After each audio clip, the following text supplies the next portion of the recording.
Gereja itu bukan sekedar sifatnya gedungnya. Gereja itu firman apa yang dibagikan di gereja itu. Tuhan sangat melihat pipi sebuah gereja. Firman apa yang dibagikan di gereja itu? Apakah politik? Apakah menyerang gereja lain? Apakah isinya hanya toksik? Hanyalah bicara tentang perkara-perkara yang sifatnya karnal, perkara-perkara yang sifatnya sementara. Kalau Anda belum subscribe di channel ini, segera supaya Anda bisa mengikuti terus rema-rema dari Roh Kudus ya. Mari kita buka sama-sama Kidung Agung pasal pertama ayat 9 sampai 17. Saya baca dulu, nanti saya bahas satu persatu. Mempelai laki-laki dan mempelai perempuan puji memuji, ini konteksnya, kita baca dulu. Saya bacakan ya. Dengan kuda betina daripada kereta-kereta Firaun, kuumpamakan engkau manisku, moleklah pipimu di tengah perhiasan-perhiasan, dan lehermu di tengah kalung-kalung. Kami akan membuat bagimu perhiasan-perhiasan emas dengan manik-manik perak. Sementara sang raja duduk pada mejanya, semerbak bau narwastuku. Bagiku, kekasihku, bagaikan sebungkus mur tersisip di antara buah dadaku. Bagiku, kekasihku, setangkai bunga pacar di kebun-kebun anggur En-Gedi. Lihatlah, cantik engkau manisku, sungguh cantik engkau, bagaikan merpati matamu. Lihatlah, tampan engkau kekasihku, sungguh menarik, sungguh sejuk petiduran kita. Dari kayu aras balok-balok rumah kita, dari kayu eru papan dinding-dinding kita. Kalau baca Kidung Agung itu sebenarnya saut-sautan, apalagi ayat-ayat yang kita baca. Jadi kurang lebih supaya Anda punya gambaran, suaranya mestinya begini kalau ada audio, bukan hanya tulisan, bukan hanya literatur. Kalau ada audionya gini kira-kira ya. Ayat 15 lagi ya. Karena ini kan cowok yang ngomong kan. Lihatlah, cantik engkau manisku. Suaranya berat. Sungguh cantik engkau, bagaikan merpati matamu. Ayat 16 itu yang cewek. Lihatlah, tampan engkau kekasihku, sungguh menarik, sungguh sejuk, dan sebagainya. Ya kira-kira gitu supaya beri gambaran. Ini sebenarnya saut-sautan. Pipi gereja melebihi perhiasannya. Ini pertama kali saya khotbah di GMS Pluit secara onsite. Dulu pernah datang ke sini sebelumnya, gedungnya masih belum begini. Kita renovasi dan juga menjadi gereja di level-level ini ya, di tempat beberapa level ini. Saya bersyukur sekali. Saya ingin Anda untuk mengerti apa yang Tuhan lihat waktu Anda berkumpul seperti ini. Saya itu interestnya adalah pada hubunganmu dengan Tuhan. Lebih dari sekedar gedung dan fasilitas. Kita jangan lupa loh, pipi kita itu lebih berharga daripada berlian, kalung berlian kita. Itu sungguhan. Tapi dunia ini juling rohani. Selalu materi lebih mahal daripada ciptaan Allah. Lalu kita kejar-kejar itu untuk dapat pengakuan manusia. Dan kalau kita nggak punya, kita minder sama orang yang memilikinya. Orang mau pakai pakaian brand apa, setirnya mobil apa, itu sekunder. Primernya, setiap kita punya 2 ginjal dan itu mahal. Tahukah Anda, your body is more expensive than what you could wear on it. Badanmu itu, tubuhmu itu lebih mahal daripada apa yang bisa kau pakai. Karena itu kalau kita punya, jangan gaya. Hidupmu tidak bergantung padanya. Dan kalau kita belum memilikinya, nggak usah obsesi. Mari kita lihat kehidupan gereja itu sebenarnya apa yang Tuhan cari di dalamnya. Supaya hari ini kita dikuatkan. Karena besok minggu, saya nggak di sini secara fisiknya. Saya di Puri. Dan saya ingin Anda untuk mengerti konsep ini. Pipi gereja melebihi perhiasannya. Semoga Anda pun punya prioritas yang benar dalam hidup ini. Uang itu datang pergi bisa dicari. Tetapi kualitas kehidupanmu itu bagaimana di hadapan Kristus hari ini? How about your inner life? Bagaimana dengan kehidupan di dalammu ini? Saya sejak kenal Yesus sudah tidak pernah mau hidup untuk perkara-perkara duniawi. Meskipun saya masih di dunia dan masih pakai barang, benda, uang, segala. Tapi mereka semua adalah hamba. Mereka bukan lagi tuanku dan mereka juga bukan lagi definisiku. Anda mau lihat kualitas seseorang itu? Coba lihat aja, cek aja apa yang dia bicarakan. Buat apa kalau orang itu nampaknya cantik, anggun, tapi waktu ngomong kampungan? Buat apa seorang cowok kelihatannya seperti gagah, tinggi, kebapaan lagi? Kebapaan bukan berarti orang itu bapak beneran. Tapi sekali ketemu teman-temannya, lihat cara dia bergaul, kotor sekali pikiran. Really, the quality of a man and a woman itu terletak pada buah-buah roh, karakter Kristus di dalamnya, dan visi hidupnya. Sana itu ngejar apa? Siapa yang menjadi center hidupmu? Makna kehidupanmu apa? Kesan pertama selalu menggoda, namanya manusia kan selalu melihat penampilan. Tapi duduk 5 menit dengan seorang, Anda langsung bisa tahu orang ini berada di mana, berada di posisi apa dalam hidup ini. Kesan pertama menggoda, tapi 7 menit, 10 menit, 15 menit, Anda langsung tahu orang ini seperti apa. Dan Tuhan cari bukan hanya pada gerejanya, tapi pada anak-anaknya. Itu adalah kualitas buahnya, buah rohnya, karakternya, tujuan hidupnya, visi hidupnya itu apa? Itu yang disebut pipi, bukan perhiasan. Bahkan gereja pun gak boleh lupa, gereja bukan about facility. Gereja itu bukan sekedar tempat ibadah. Kalau tempat ibadah, oh di sini penuh nih, aduh gak bisa masuk ke ruang utama. Ya udah, cari sembarang gereja di luar sana, emangnya restoran. Gereja itu bukan hanya tempat doang. Gereja bukan tempat ibadah doang. Gereja itu rumah rohani, rumah visi. Kita membangun sesuatu. We are building something. Olahraga aja nggak bisa pelin-pelan kok. Misalnya, nge-gym. Udah, hari ini nggak nge-gym Kenapa? Itu gymnya penuh, banyak orang. Mesinku dipakai orang, ya udah pilates saja. Loh, emangnya mau bangun apa? Mau bangun kelenturan atau mau bangun ototnya? Oh enggak pilates. Males pilates hari ini. Nge-flow aja deh. Maraton aja 40 kilo. Loh, emangnya maunya gimana? Dalam olahraga Jensen bodybuilding aja, tergantung mau pakai mesin, pakai barbel, pakai besi, pakai beban, atau pakai beban tubuh, kalistenik namanya. Beda konsep lagi. Yang mau gede-gede seperti Arnold, suasana yang sangat seger itu beban harus nambah terus. Awal mula cuman 10 kilo, 10 di sini. Ya kan? Chest press namanya. Wah, begini. Tambahin 15. Besok 17,5. 20, 25. 25 kali 2, 50 tuh. Tapi kalau semuanya kalistenik, push up. Pakai body weight. Jadi bukan besar, tapi rip atau pecah ototnya. Tergantung. Orang olahraga aja spesifik kok. Rohanian kita itu asal-asal. Gereja memang ku tak pandang dari mana. Tapi selama kita di bumi, kita harus bangun sesuatu yang spesifik. Dan kita gak boleh sembarang bergereja. Kita harus menguji betul-betul visi mana yang memang Tuhan taruh untuk hidupku. Rumah mana yang merupakan rumah roti bagiku. Orang Kristen tidak boleh asal-asalan, tapi harus profesional. Pipi kita melebihi perhiasan kita. Jangan lihat fasilitasnya, lihat pipinya, lihat visinya. Lihat dagingnya, the flesh of the church.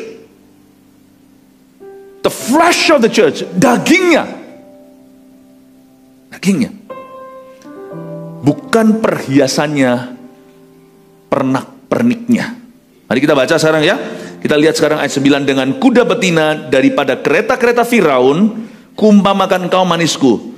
Memang orang-orang ini zaman itu memang aneh di Timur Tengah. Muji orang kok begitu. Coba sama istri Anda.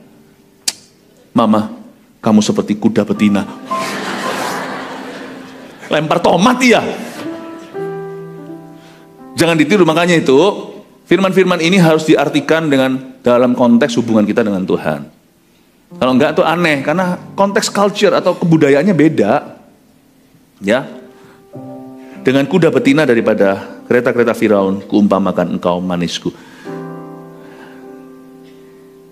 Kuda betina itu kuda kerja. Sadarkah Anda? Yang dipuji di sini adalah fungsi. Di ayat 9. Anda pernah lihat dunia singa? Singa-singa yang brewokan itu, yang cowok-cowok itu kerjanya kawin. Lalu lindungi dia punya klan atau lindungi dia punya gerombolan. Yang berburu itu singa betina.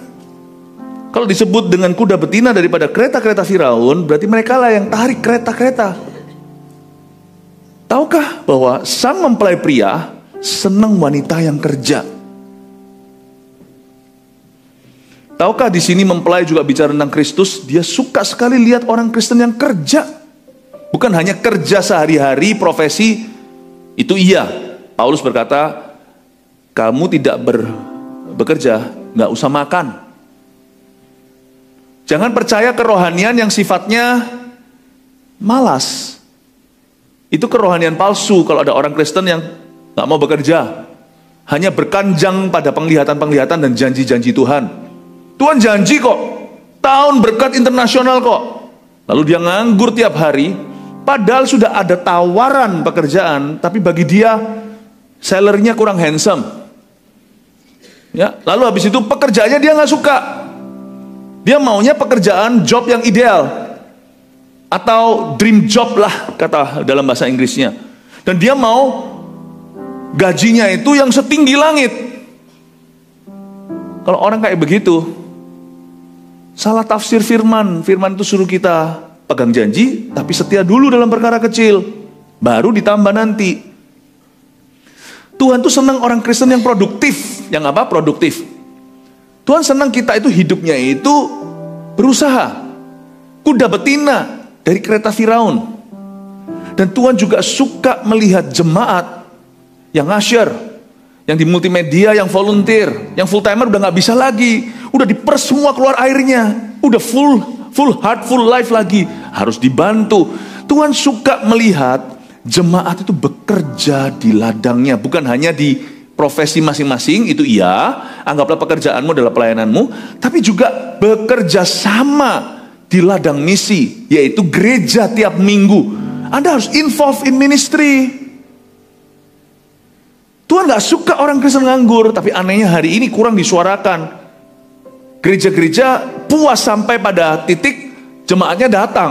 Tidak boleh. Gereja yang sejati harus memprospekkan setiap jemaatnya untuk jadi murid dan jadi pelayan Tuhan. Jadi pelayan Tuhan bukan berarti jadi pengkhotbah, maunya di depan nyanyi jadi WL-nya. Tapi ini menunjuk pada fungsi bahwa hidup kita harus berdampak di dalam gereja, sama dengan hidup kita melayani Tuhan di luar sana. Dia berkata, kamu seperti kuda betina. Kamu seperti, bukan kucing Anggora. Si Salomo ini ceritanya, dan ini perempuan ini namanya wanita Sunem, the Shulamite woman dalam bahasa Inggrisnya. Legend has it, bahkan bukan legend, nanti juga ada ayatnya bahwa perempuan ini santen atau kulitnya tuh sawo matang. Dia lahirnya tidak gelap kulitnya, tapi karena dia kerja di ladang ayahnya, jagain kebunnya kakak-kakaknya. Salomo justru jatuh hati bukan pada seorang fair princess, bukan seorang permaisuri yang pedicure manicure. Lo nggak apa-apa cantik, tapi mesti kerja, mesti produktif. Dia jaga kecantikan, tapi kecantikan bukan tujuan buat dia. Salomo dari semua kandidat, semuanya fair princess, dia jatuh hati sama yang kulitnya gelap. Dan dia lihat dan berkata, kau kuda betina, kereta Firaun. Aku suka wanita bekerja. Aku gak cari perempuan yang sukanya itu cuman memanjakan dirinya dan gosip kiri kanan dan tidak berbuat apa-apa. No, aku suka perempuan yang ngasyer. Tadi di situ, tadi waktu kita naik lift ada juga Shalom, semuanya itu volunteer. Aku suka yang gitu. Yesus ngomong yang sama tentang kita. Saya suka orang-orang saya suka orang-orang yang produktif. Pahami ini, pahami hatinya mempelai pria. Pahami apa yang ada di hati Tuhan. Amin Bapak Ibu Saudara. Kita lihat lagi lanjut ya. Moleklah pipimu di tengah-tengah perhiasan-perhiasan dan lehermu di tengah kalung-kalung. Jadi yang dicinta di sini adalah pipi dan lehernya, bukan perhiasan dan kalungnya. Tak peduli kalungnya itu berapa karat berliannya. Tapi Tuhan menganggap pipinya lebih berharga, lehernya lebih berharga. Coba katakan pipi. Ayo, kita ini jarang mikirin. Pipi itu fungsinya apa sih? Kalau pipi bawah kita tahu. Supaya ada cushionnya kalau kita jatuh. Tuhan itu adil ya. Baby itu dengan semua baby fatnya, dia malu boleh mulai belajar jalan, mau jatuh pun dia tidak akan terluka. Tapi tolong dijaga, jangan dilepaskan. Perlu yang namanya supervisi orang dewasa. Puk, jatuh. Kalau baby itu nangis, batita misalnya, itu mungkin karena semuanya gitu, maka dia caper cari perhatian. Padahal sebenarnya nggak terlalu sakit lah. Pipi kiri, pipi kanan, pipi bawah ini sudah mendukungnya. Tapi kalau pipi ini untuk apa sih? Ini loh pipi. Beberapa perempuan nggak suka pipinya. Aku rasa aku terlalu cabi, perlu ke Korea. Ayo, pipi untuk apa? Bukan untuk mewing. You know mewing, itu ada Gen A di situ, ya. Pipi ini tujuannya adalah untuk ekspresi. Karena ada pipi kita bisa tunjukkan raut wajah. Di sini ada kemampuan untuk menunjukkan sedih dan bahagia. Pipi kerjasama dengan dahi. Pipi itu hubungan dengan ekspresi. Jadi waktu kita menyembah Tuhan, ternyata Tuhan cinta loh ya, ekspresi kita. Jangan banyak berkata Tuhan itu yang penting hatinya. Buktinya Tuhan berkata, moleklah pipimu. Tuhan tuh senang ekspresi umatnya. Makanya itu Daud tuh menari-nari kayak orang gila sampai dihina oleh istrinya sendiri. Tuhan malah marah itu si istri jadi mandul, gak bisa punya keturunan. Jangan pernah berkata yang penting hatinya. Daud itu nari mati-matian. Pipi bicara tentang ekspresi kita saat memuji. Pipi bicara tentang ekspresi kita saat menyembah. Pipi itu adalah mengabdi pada Tuhan dengan segenap hati. Kasihlah Tuhan Allahmu sebelum dengan segenap akal budi dan kekuatanmu. Atau dengan kehidupanmu. Yang penting ngasih Tuhan itu lewat bukti. Iya. Tapi jangan lupa, mengasihi Tuhan itu yang pertama-tama adalah dengan segenap hati. Hati bicara tentang semua emoji, semua emoticon, semua perasaan itu di sini. Love the Lord thy God with all your heart. Then your mind, then your strength, then your life. Mari kita berubah paradigmanya. Tidak heran, di tempat di mana orang itu ekspresif dengan Tuhan, Tuhan jadi dekat sama orang-orang itu. Kadang-kadang kalau saya sulit sekali rasanya untuk mendekat pada Tuhan, kadang-kadang ada hari-hari tertentu, entah kenapa ya, hati kita itu terasa lebih kapalan, lebih tebal kulitnya. Saya coba masuk hadirat Tuhan, ada hari-hari seperti itu. Mungkin karena peperangan rohani siapa tahu, tapi pokoknya saya susah deh. Saat teduh pribadi rasanya kok lebih susah dari biasanya. Saya berlutut di samping ranjang saya, atau di ruang doa saya. Waktu saya lutut gitu, cair loh langsung. Ini bukan feeling only, tapi something, I know there is something. Itu langsung cair. Seperti terasa wush, masuk ke hadirat Allah dengan mudah. Hati dari tadi mencari. Tapi waktu saya berlutut, baru hati ini mengikut. Never think. Jangan pernah kita kira yang penting hatinya. Moleklah pipimu, kata Salomo kepada istrinya. Dia berkata, aku senang ekspresimu. Pipi bicara tentang apa lagi, ayo? Pipi itu bicara tentang speech atau kemampuan berkata-kata. Coba lihat ya. Kalau pipi kita ini goyang terus ini, tahu nggak kalau saya setelah khotbah 5 kali, nggak 7 kali, saya nggak tahu gimana. Pastor Fuji ini luar biasa, 7 kali, Pastor Lena juga. Saya 5 kali aja rasanya pipi itu perlu refleksi. Aduh, sini loh. Capeknya bukan main. Sebelah sini. Ya. Pipi itu adalah tempat ruang gerak untuk kita cipta kalimat dan kata-kata. Jadi pipi adalah kehidupan firman. Sebuah gereja. Gereja itu bukan sekedar sifatnya gedungnya. Gereja itu firman apa yang dibagikan di gereja itu. Tuhan sangat melihat pipi sebuah gereja. Firman apa yang dibagikan di gereja itu? Apakah politik? Apakah menyerang gereja lain? Apakah isinya hanya toksik? Hanyalah bicara tentang perkara-perkara yang sifatnya karnal, perkara-perkara yang sifatnya sementara, atau di atas mimbar ini dibagikan firman yang menghidupkan, yang mendidik, mengajari dan mendewasakan. Pipi bicara tentang speech atau kalimat. Pipi bicara tentang kata-kata. Dan pipi juga tempat di mana kita itu mencerna makanan. Di dalamnya itu makanan kita digiling dengan gigi, dicampur dengan ludah atau saliva, dilembutkan untuk ditelan dan menjadi nutrisi bagi tubuh kita. Ku renungkan firman-Mu siang dan malam, ku pegang perintah-Mu dan ku lakukan. Engkau tahu ya Tuhan tujuan hidupku hanyalah untuk menyenangkan hati-Mu. Ternyata pipi adalah dunia puji-pujian dan dunia firman. Pipi adalah arti rohaninya. Umat Tuhan itu hidup dalam firman dan dalam roh puji-pujian. Itu ternyata lebih penting daripada fasilitasnya. Saya nggak lama lalu, cukup lama yang lalu saya pergi ke sebuah tempat. Saya nggak bisa cerita di mana, tapi di sebuah tempat di mana gereja-gereja dianiaya. Saya pergi ke sebuah tempat yang cukup puncak, ini luar negeri. Lalu sudah disiapkan, dilubangi di belakang sana, kalau ada apa-apa, saya akan diturunkan seperti Rasul Paulus pakai keranjang.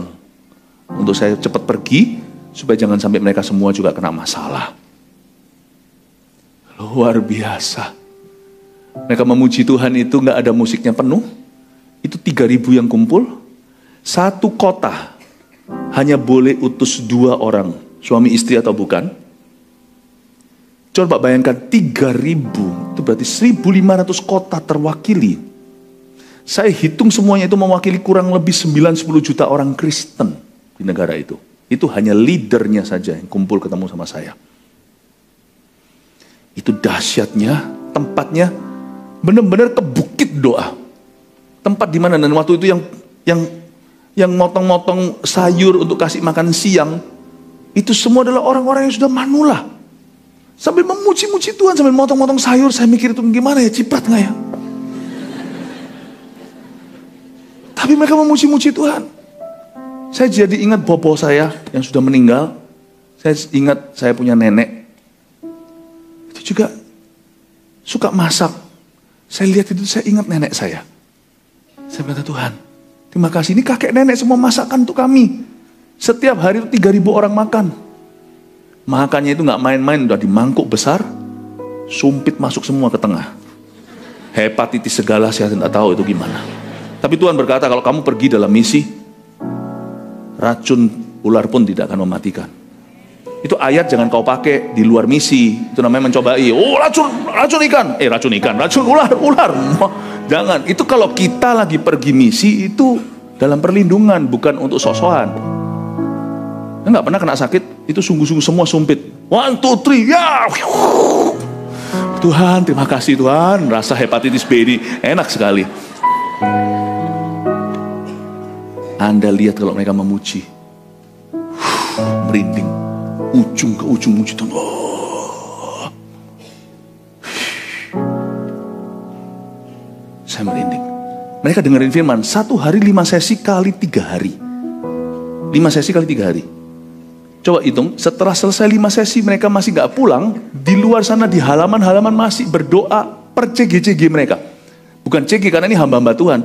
Itu kumpul sendiri 5-10 orang. Mereka doa 5 kali sesi. Kalau kita kan setiap minggu 5-7. Ini 5 kali setiap hari. Jadi yang makan ternyata bukan 3.000. Yang makan mungkin cuma ratusan. Yang lainnya gak mau makan, ambil cracker kecil. Ya. Lalu mereka duduk karena takut nanti kursinya diambil orang lain. Jadi sepanjang hari ada pula yang gak makan dan memang rela puasa supaya kursinya gak keambil. Saya bilang, Tuhan, Jakarta mesti belajar. Kota demikian pula harus belajar semua kota-kota besar. You see, church is not about the sound system. Bukan. Andai kata Anda dari situ, Anda akan bisa melihat sound system yang lain. Itu nyembahnya itu seperti ombak. Itu orang-orang memuji Tuhan. Bukan sound systemnya. Sound system gereja itu bukan perhiasannya. Itu juga harus dibeli yang baik. Kalau Anda mampu ya harus kasih yang terbaik, saya ngerti. Tapi sound system yang terbaik itu adalah suara jemaat. Tahukah Anda?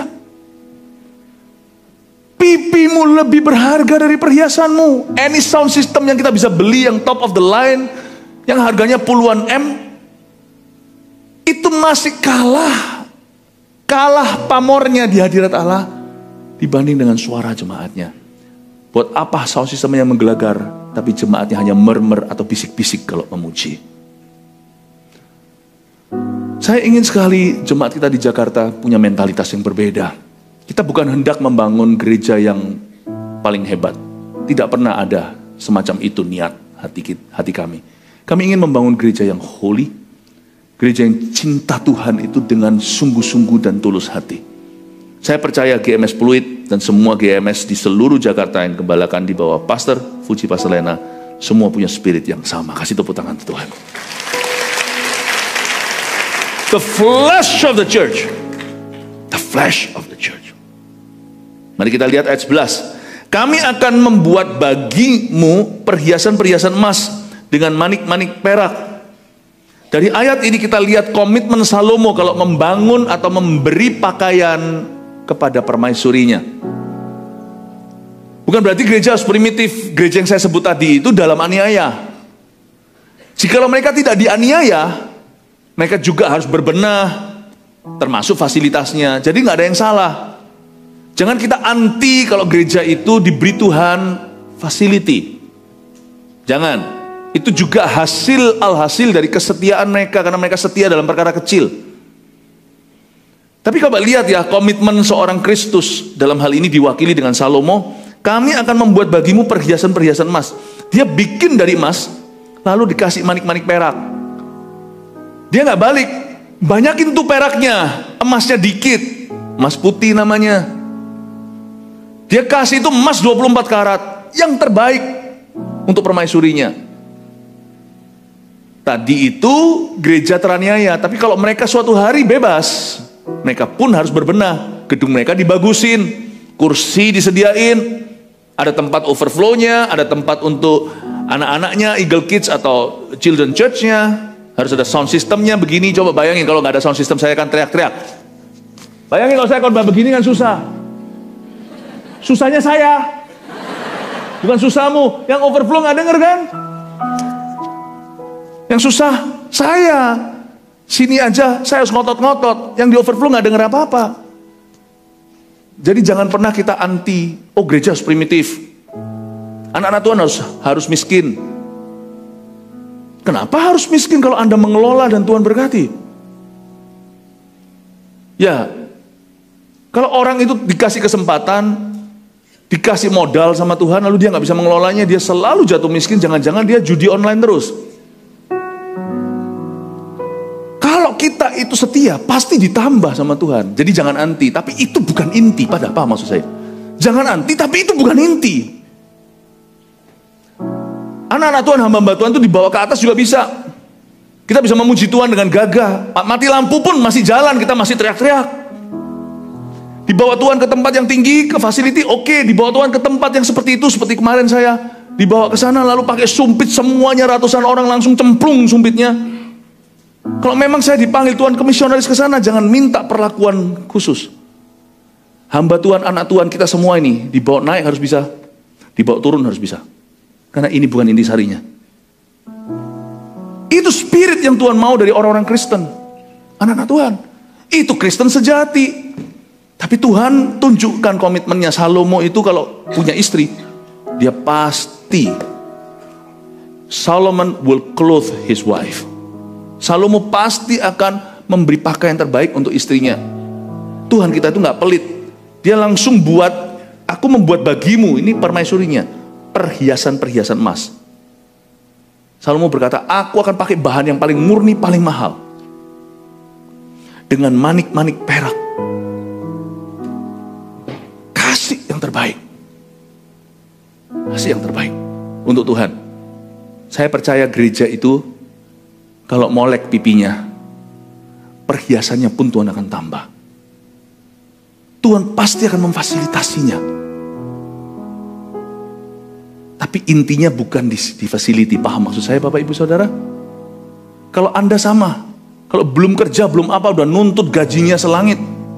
Tapi kalau Anda orang kualitas di bidang kerja Anda, Alkitab mengatakan the excellent will sooner than later, stand before kings. Karena itu jangan nuntut di depan.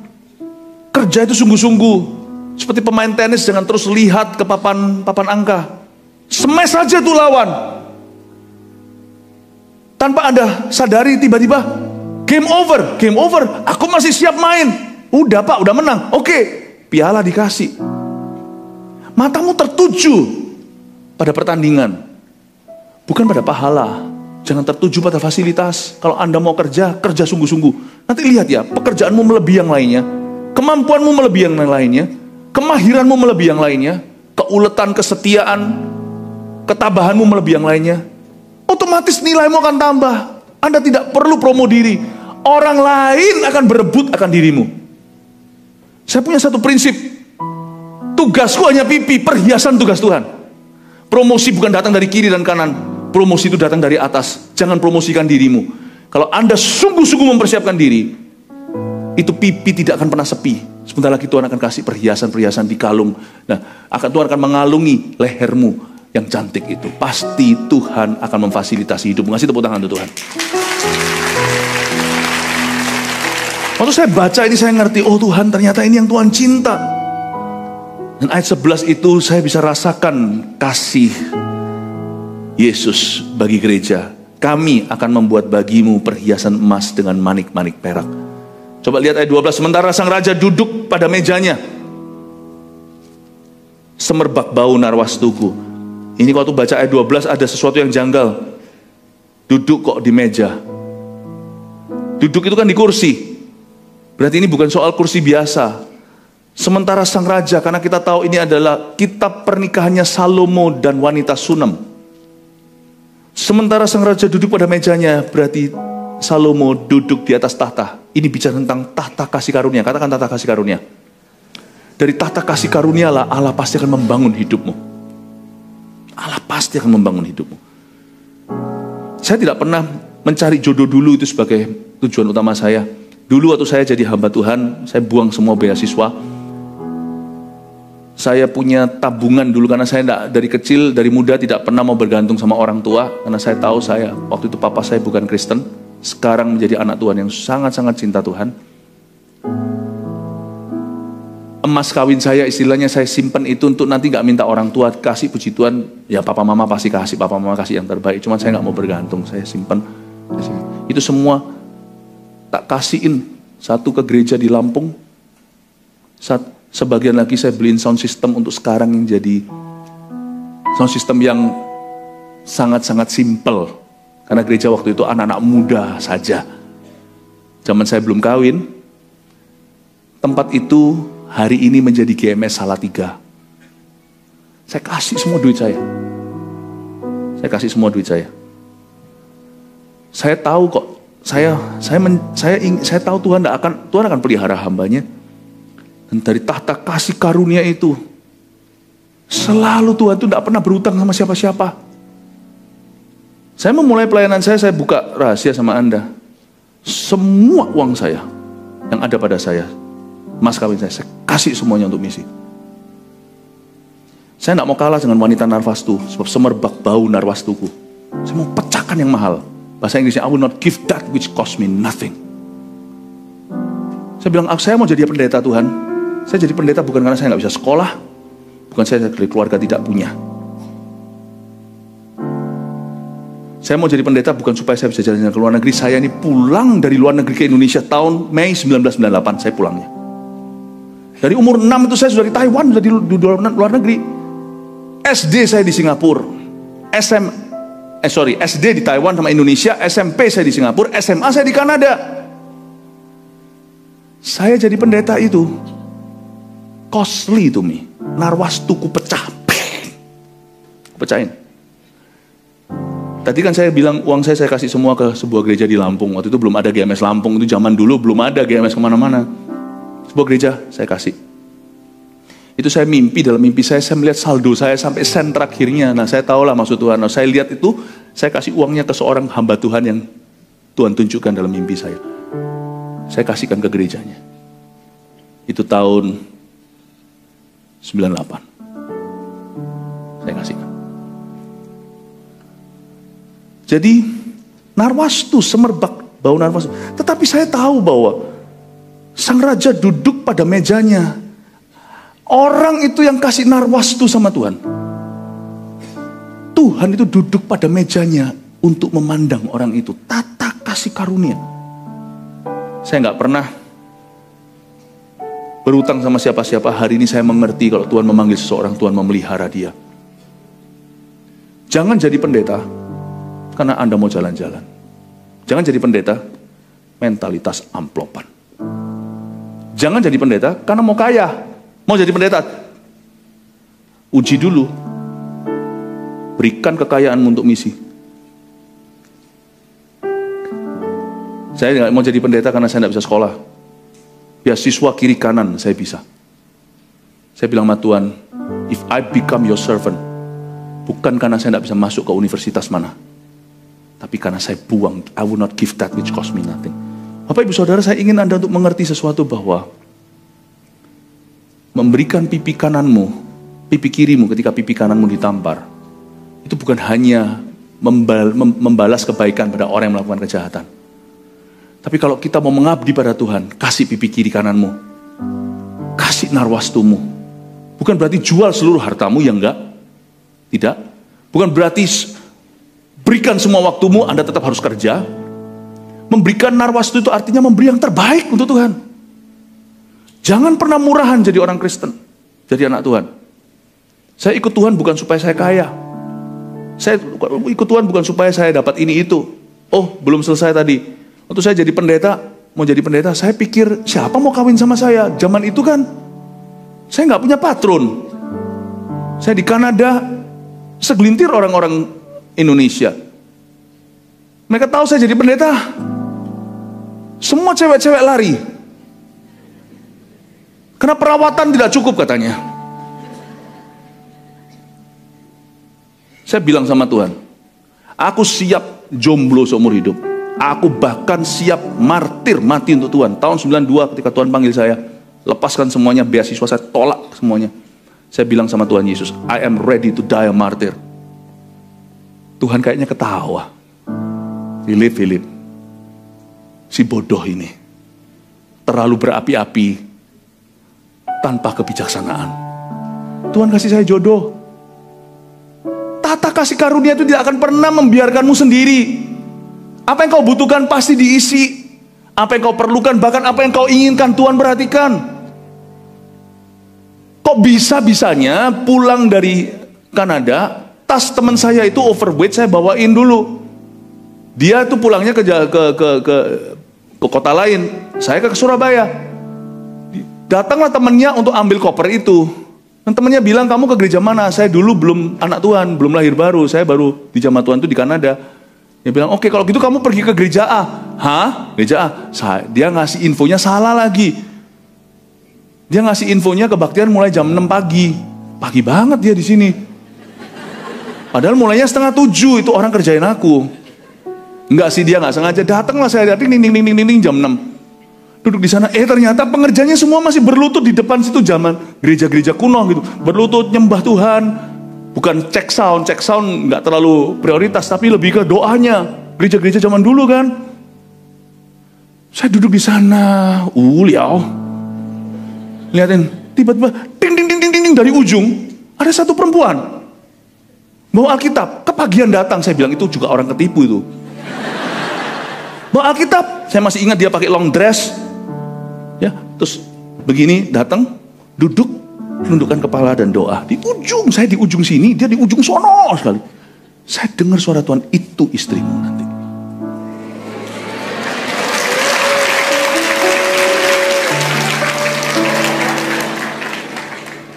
Saya kira itu orang ya ketipu, ternyata bukan. Itu anak pendetanya.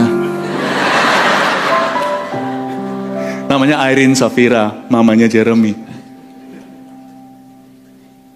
Tuhan bilang, I will not let you die single. Kamu butuh istri untuk bisa mengarungi. Susah nanti kalau suami punya istri, saya mimpin. Nanti ada orang yang bertobat minta dituntun oleh Tuhan, ada yang minta dituntun oleh saya nanti. Tuhan tahu kebutuhanku. Bodohnya aku, si Angong ini, saya ini kan orang Hakka. Si bodoh ini, saya dari dulu kalau nenek saya panggil saya Angong, Angong. Si bodoh, awas ya, berani manggil itu awas nanti ya. Angong, Angong. Tuhan tuh seperti Angong, kamu tuh, aduh bodohnya anak ini, Philip ini bodohnya, polosnya. Dia duduk di meja untuk saya. Dan menyediakan hidangan bagiku di hadapan para lawanku. You see, kalau hidupmu narwastu, kau tidak hanya memberi satu pipi, dua pipi kau berikan. Kalau Tuhan itu all out. Kalau Anda mau volunteer itu all out, bukan berarti Anda kalau mau jadi volunteer sukarelawan di sini, all out itu artinya Anda tinggalkan pekerjaannya. Siapa suruh tinggalkan pekerjaannya? Anda kalau dipanggil jadi full timer jangan. Tapi kalau Anda di tempat kerja all out untuk Tuhan. Kalau di dalam gereja pas lagi volunteer ambil satu waktu memang untuk pelayanan yang sungguh-sungguh, udah jangan tanggung-tanggung, pikirannya itu jangan bercabang. Kalau melayani itu melayani beneran di rumah Tuhan. Nanti kalau Anda kerja beneran untuk Tuhan. Kalau Anda narwastu, Anda pecahkan. Hidup Anda itu wangi semerbak bau. Ku beri yang terbaik. Tuhan janji dia duduk di atas meja. Yang tidak kau butuhkan akan dia beberkan. Seperti orang kalau jualan emas itu ya. Di semua di etalasenya itu mau mana? Mau cincin ada macam-macam, ada cincin model gini. Sama Tuhan ditunjukkan semuanya. Ini yang kau butuhkan, ini yang kau inginkan. Saya duduk di sana ada etalase. Dari kesalahan orang kasih informasi, saya ketemu dengan seorang istri. Saya lihat dia, itu dia. Saya dengar loh suara. Cuman saya nggak terus langsung pakai gaya Nabi. Kalau mau tembak seorang perempuan jangan gitu. Saya nggak datang pada dia berkata, Tuhan berkata kau akan jadi istriku. Main curang itu. Kalau sampai ada di sini cowok yang suka gitu ya, saya ajarin yang cewek ya, beritahu Tuhan nggak ngomong sama aku kok. Kamu salah dengar kali. Saya nggak ngomong sama istri saya. Tapi intinya, setelah ditolak bertahun-tahun sama dia, saya berdoa satu doa canggih ini boleh ditiru. Tuhan butakan matanya. Dan akhirnya dia mau sama saya. Jangan ngomong sama Cik Airin. Dia melek udah terlambat 25 tahun pernikahan. Dia akhirnya mau sama saya. Dan waktu menikah, setelah menikah, dia ngomong sama saya, dia pengakuan dosa. Dia bilang, hari itu dari ujung saya melihat ada seorang cowok di sana berdoa. Aku dengar suara Tuhan berkata, itu nanti suamimu. Terus saya protes kan, kok kamu tolak aku 4 tahun? Ya kan, yang mau jadi suamiku kan harus gigi. Aku mau tahu kualitasnya. Tuhan boleh berkata, tapi yang kawin sama kamu nanti kan aku. Siap bos.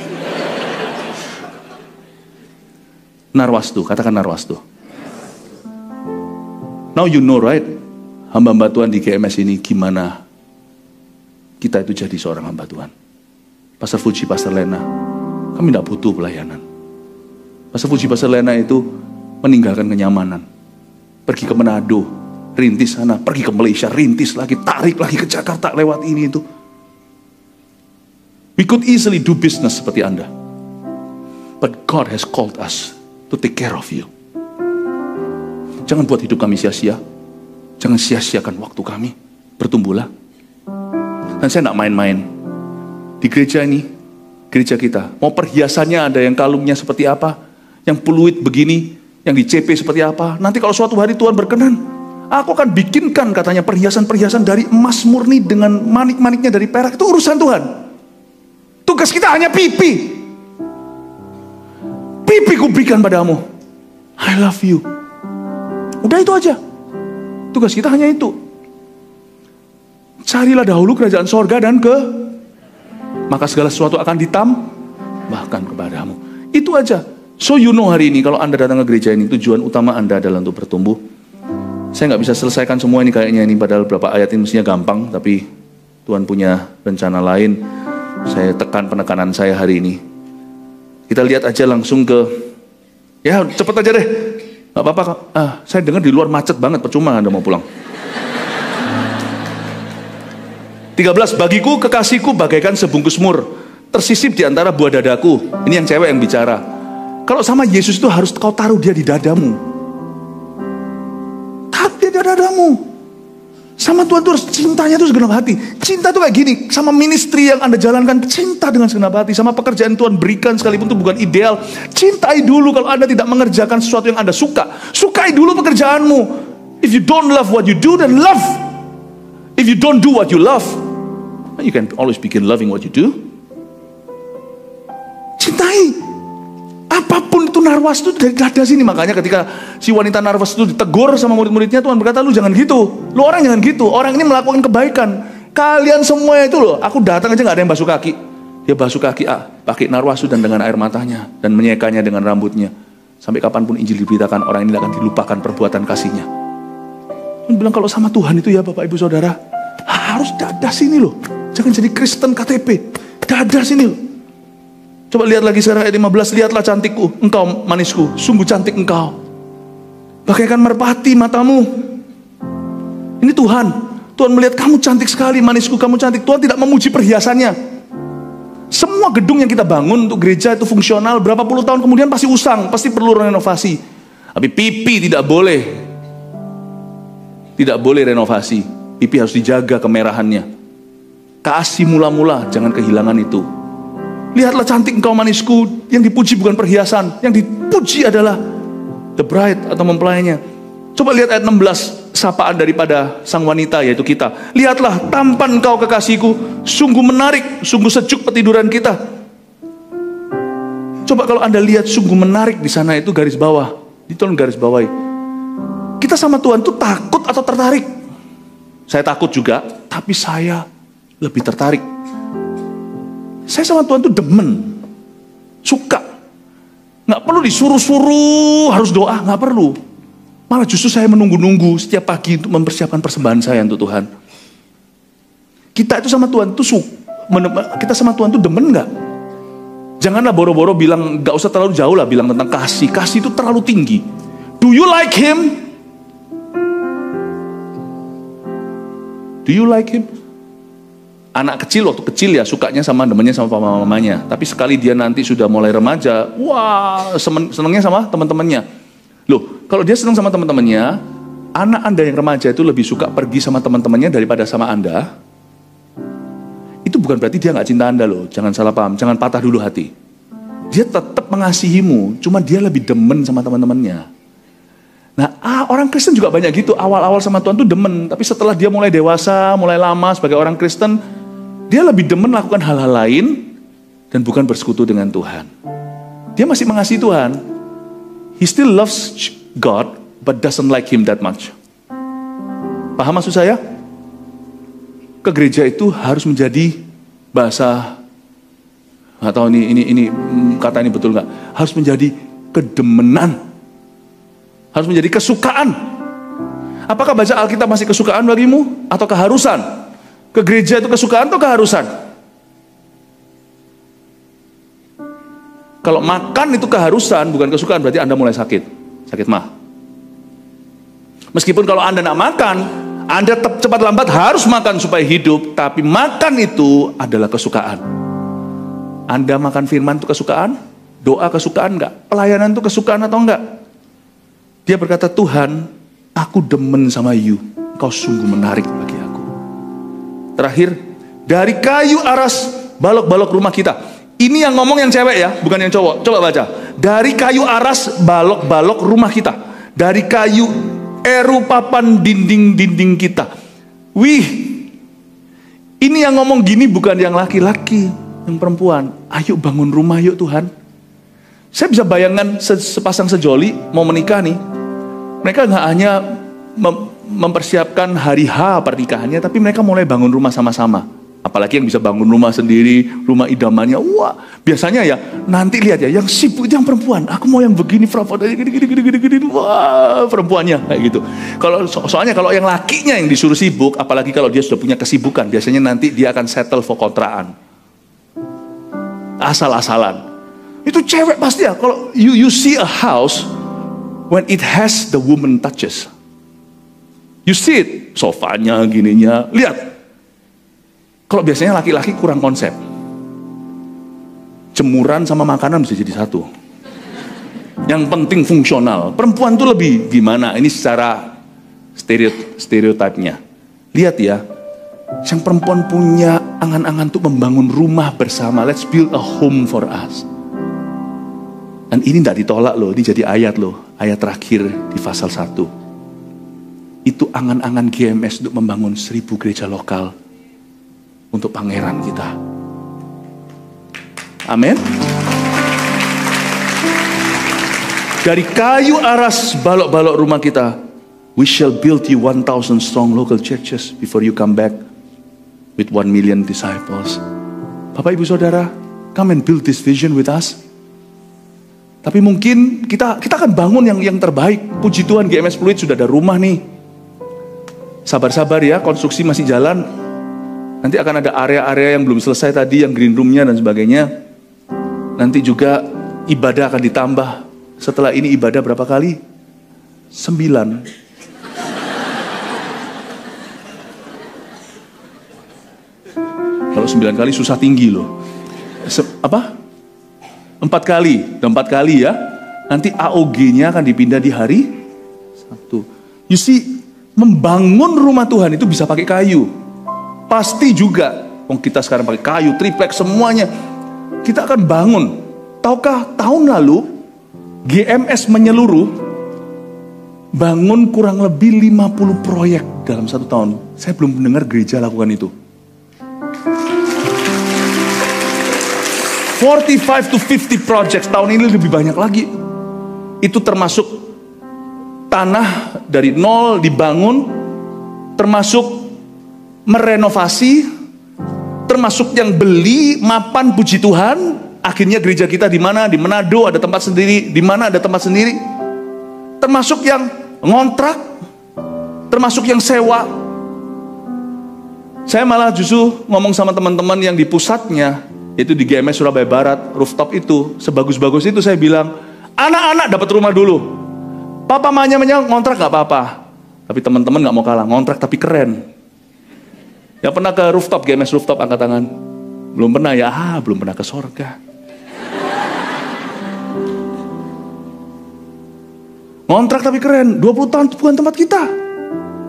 Gak ada tempat meletakkan kepala. Papa, mamamu, your mother church don't have its own place. Kita bangunin anak-anak dari Sabang, Merauke sampai ujung, sampai Rotterdam, sampai Hamburg, sampai mana-mana. Hong Kong, Taiwan tahun ini Tuhan izinkan Tokyo akan menjadi gereja lokal. Udah ada ratusan, di situ ada puluhan CG. Bapak Ibu Saudara, tahun ini lebih banyak lagi siap untuk Bob the Builder. Tapi bangunan ini hanyalah bangunan jasmani. Ada nggak ada proyek 50-45 tadi? Kita semua tetap membangun kerajaan Allah. Membangun yang utama itu bukan dengan kayu, tapi dengan batu. Dengan apa? Dengan batu, katakan batu. Batu ini bukan batu sembarang batu, saudara. Batu ini adalah batu hidup, yaitu manusia. Caranya gimana kita bisa membangun gereja? Tanpa kita pegang paku, palu, gergaji, tanpa pakai topi proyek. Itu nanti sudah ada tim pembangunan gereja yang melakukan itu. Gimana caranya kita semua juga jadi pembangun gereja? Jawabannya, membangunnya dengan satu materi, yaitu batu kehidupan. Your life. Disitulah masuk CG. CG itulah bangunan gereja sesungguhnya. CG kita. Amin Bapak Ibu Saudara. Kalau Anda belum bergabung dengan sebuah CG, dan Anda ingin hidup Anda berguna dalam rumah Tuhan, membangun rumah rohani ini, saya rasa mau nantang Anda. Udah berhenti jadi orang Kristen yang cuma duduk di kursi saja, tidak berbuat apa-apa. Di gereja ini semua kita dibutuhkan. Karena jemaat kita sekarang di mana-mana, saudara, bertambah-tambah. Kita butuh orang-orang untuk mengembalakan. Saya, Pastor Fuji, Pastor Lena mengembalakan sendiri. Gak bisa. Gak bisa. Kami membutuhkan Anda untuk saling menjaga. Saya dorong Anda untuk mulai ambil semua peralatan Anda. Siap sumbangsi hidupmu untuk membangun sesamamu dalam Tuhan. Dengan bergabung dalam CG, dengan melayani di dalam CG, dengan membangun kehidupan orang lain, Anda sedang membangun kerajaan Tuhan. Katakan amin. Berikan tepuk tangan Tuhan untuk Tuhan. Haleluya. 1 Petrus 4 ayat 7. Kesudahan segala sesuatu sudah dekat. Karena itu, kuasailah dirimu dan jadilah tenang, supaya kamu dapat berdoa. Saudara yang terkasih, terima kasih telah mendengarkan firman Tuhan hari ini. Jangan lupa untuk dukung terus channel ini dengan cara subscribe, like, share, dan juga komen, agar saudara kita yang lain juga boleh terberkati. Tuhan Yesus memberkati kita.